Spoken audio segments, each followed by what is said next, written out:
రాష్ట్ర చరిత్రలోనే ఘోర పారిశ్రామిక ప్రమాదం చోటు చేసుకుంది. సంగారెడ్డి జిల్లా పటాన్ చెరువు మండలం పాశమైలారం పారిశ్రామిక వాడలో సిగాచి ఫ్యాక్టరీలో భారీ విస్ఫోటం సంభవించింది.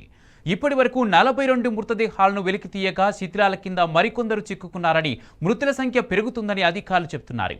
పేలుడు సమయంలో ఏకంగా 700 నుంచి 800 డిగ్రీల ఉష్ణోగ్రత ఉంటుందని అంచనా వేస్తున్నారు. ఈ కారణంగానే అక్కడ పనిచేస్తున్న వారిలో 5గురు సజీవ దహనమయ్యారు.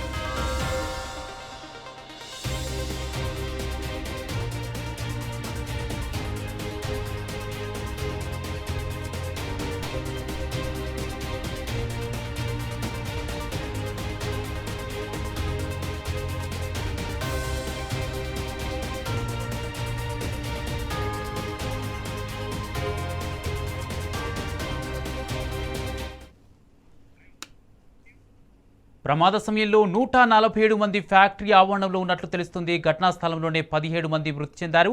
ఇప్పటి వరకు 27 మంది ఆచూకీ లభించడం లేదు. 33 మంది గాయపడగా వారిలో వివిధ ఆసుపత్రుల్లో చికిత్స చేయిస్తున్నారు. ఇదే అంశానికి సంబంధించి పూర్తి అప్డేట్స్ మా ప్రతినిధి రంజిత్ లైవ్ ద్వారా పాశమైలారం నుంచి అందిస్తారు. రంజిత్, ఇప్పటికే 42 మంది మృత్యువాత పడ్డట్టుగా తెలుస్తుంది. ఇంకా 27 మంది ఆచూకీ లభించినట్టుగా తెలుస్తుంది. ఈ ప్రమాదానికి ప్రధాన కారణం ఏంటి? దానికి సంబంధించి ఏం చెప్తున్నారు? పూర్తి అప్డేట్స్ ఏంటి?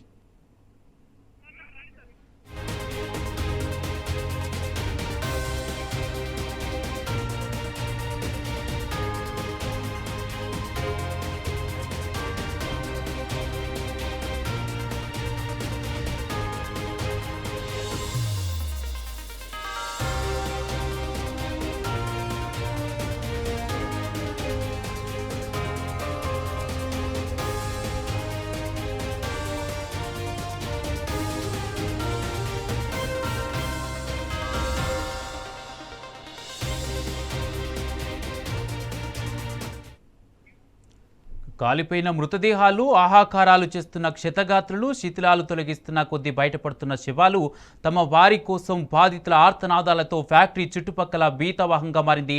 స్పేర్ డ్రైవర్ పేలగానే దానికి సమీపంలోని పనిచేస్తున్న కార్మికులు ఏం జరుగుతుందో తెలుసుకునే లోపే కాలిపోయారు. రియాక్టర్కు ముడి పదార్థాన్ని తీసుకొచ్చే పైప్ లైన్లు, తయారైన పదార్థాన్ని నిల్వ చేసేందుకు వాడే పైపులు కూడా కరిగిపోయాయి. శిథిలాలను తొలగిస్తున్న కొద్దీ మృతదేహాలు బయటపడుతున్నాయి. బరువైన పైపులు, సిమెంటు బీమ్లు, ఇనుప గట్టర్లను క్రెయిన్లతో తొలగించడానికి చాలా సమయం పడుతుంది. ఇదే అంశానికి సంబంధించి పూర్తి అప్డేట్స్ మా ప్రతినిధి రంజిత్ పాశమైలారం నుంచి లైవ్ ద్వారా అందిస్తారు. రంజిత్, పాశమైలారం పేలుడు ఘటనలో మొత్తం 42 మంది మృత్యువాత పడ్డట్టుగా తెలుస్తుంది. మరో 27 మంది ఆచూకీ కూడా లభించినట్టుగా తెలుస్తుంది. ఈ ప్రమాదానికి ప్రధాన కారణం ఏంటి? ఏం చెప్తున్నారు? పూర్తి అప్డేట్స్ ఏంటి? కుమార్, సంగారెడ్డి జిల్లా పాశమైలారం వచ్చేసి విషాద ఛాయలు అనేది చోటు చేసుకున్నాయి. గత రోజు అంటే 24 గంటల క్రితము 9 గంటల 18 నిమిషాలకు వచ్చేసి పాశమైలారం షికాజీ కెమికల్ ఇండస్ట్రీలో వచ్చేసి భారీ రియాక్టర్ పేలడం వల్ల దాదాపు ఒక బాంబ్ బ్లాస్ట్ అయిన విధంగా వచ్చేసి దాదాపు 2 కిలోమీటర్ల వరకు కూడా ఈ ధ్వనులు అనేది వినిపించినాయి. దాంతో పాటుగా వచ్చేసి ఒక్కసారికినే 100 మీటర్ల ఎత్తు వరకు వచ్చేసి ఈ యొక్క పేలుడు సంబంధించిన ఒకవైపు పొగ కావచ్చు, మరోవైపు వచ్చేసి మంటలు, దట్టమైన మంటలు వ్యాపించడంతో పాటుగా వచ్చేసి ఊపిరాడక వచ్చేసి ఎక్కడి వాళ్ళు అక్కడ వచ్చేసి పడిపోయిన పరిస్థితులు అనేది కనబడ్డాయి. దాంతో పాటుగా ఏదైతే ఘటన జరిగిన రోజు ఏదైతే ఉందో 118 మంది కార్మికులు అనేది అక్కడికి హాజరయ్యారు.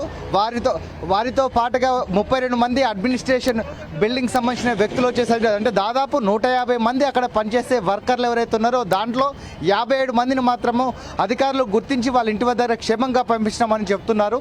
దాంతో పాటుగా వచ్చేసి 34 మంది వచ్చేసి అండర్ ట్రీట్మెంట్లోని ఒక 3 ప్రైవేట్ హాస్పిటల్తో పాటుగా ప్రభుత్వ హాస్పిటల్లో వైద్యం చికిత్స పొందుతున్నారు. కానీ ఇప్పటికే వచ్చేసి వచ్చేసి 42కు మృతుల సంఖ్య అనేది చేరింది. దీనికి కారణం గతంలో వచ్చేసి ఇదే సిగాషి కెమికల్ ఫ్యాక్టరీలో వచ్చేసి 2 సార్లు పేలుడు సంభవించింది, కానీ ఎలాంటి కూడా సంఘటన అనేది జరగలేదు. కానీ ఇది 3వసారి ఈ సంఘటన భారీ సంఘటన జరగడంతో దాదాపు 3 అంతస్తుల భవనం కుప్పకూలడంతో పాటుగా రియాక్టర్ సంబంధించిన ఆ కెమికల్తో పాటుగా షెడ్ మొత్తం ఏదైతే ఉందో మొత్తం బ్లాస్ట్ కావడంతో ఒకేసారి కుప్పకూలిపోయింది.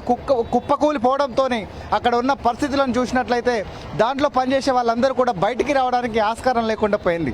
దానితో పాటు ఏదైతే అక్కడ మృత్యువాత పడ్డారో వాళ్ళందరూ కూడా శిథిలాలు ఏదైతే బిల్డింగ్ అనేది కూలిపోయిన శిథిలాల కింద వచ్చేసి దాదాపు శవాలన్నీ కూడా అక్కడ చేరుకొని పోవడంతో రాత్రి మొత్తం దాదాపు 24 గంటలుగా కూడా రెస్క్యూ ఆపరేషన్ టీం జరుగుతుంటే దాంట్లో ఇప్పటి వరకు కూడా 42 మృతదేహాలను గుర్తుపెట్టారు.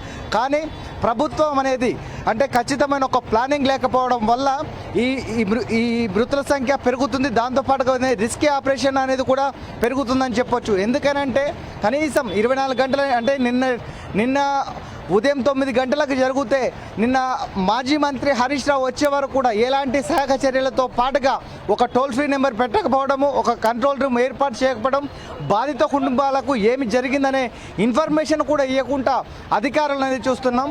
మనం విజువల్లో చూడొచ్చు. కనీసం మీడియాను కూడా బయటికి అంటే లోపలికి ఎలో చేయకుండా కూడా మొత్తం పోలీసులు అనేది ఎక్కడికక్కడ కూడా అడ్డుకునే పరిస్థితులు అనేవి మనకు కనబడుతున్నాయి. దాదాపు ఇక్కడి నుంచి ఒక 1/2 కిలోమీటర్ దూరంలో వచ్చేసి ఇండస్ట్రీ ఉంటుంది. ఆ ఇండస్ట్రీ లోపలికి నాటెలవడం అనుకుంటూ కూడా మీడియాని లోపలికి పంపించని పరిస్థితులు అనేవి కనబడుతున్నాయి. అంటే దీనికి లోపల జరుగుతున్న ఆపరేషన్ ఏదైతే అంటే రిస్క్ ఆపరేషన్ జరుగుతుందో ఆ రిస్క్ ఆపరేషన్ అనేది 24 గంటలు పట్టింది. దీనికి ఒకవైపు డిఆర్ఎఫ్ టీం కావచ్చు, ఎస్డిఆర్ఎఫ్ టీం కావచ్చు, హైదరాబాద్లు మరియు పోలీసులు వీళ్ళందరూ కలిసి పనులు సాగుతున్నప్పటికీ కూడా చాలా లేటుగా జరగడం వల్లనే ఇలాంటి పనులు జరగడంతోనే కనీసం బాధిత కుటుంబాల యొక్క రోదనను వినిపిస్తున్నా సరే వాళ్ళు అంటి ముట్టనట్టుగా కూడా అధికారులు అనేది చూస్తున్నట్టుగా మనకు కనబడుతుంది. దీంతో పాటుగా ఎక్కడికక్కడికి సెక్యూరిటీని ఏర్పాటు చేసుకుంటూ కూడా కనీసం కవరేజ్కి వెళ్ళే ఏదైతే మీడియా వాళ్ళు ఉన్నారో మీడియా వాళ్ళని కూడా లోపలికి పంపించిన పరిస్థితులు అనేది మనకు కనబడుతున్నాయి. నాటేలోడ్ అనుకుంటూ కూడా పోలీస్ అధికారులు కూడా పంపించే పరిస్థితులు అనేవి కనబడతాయి.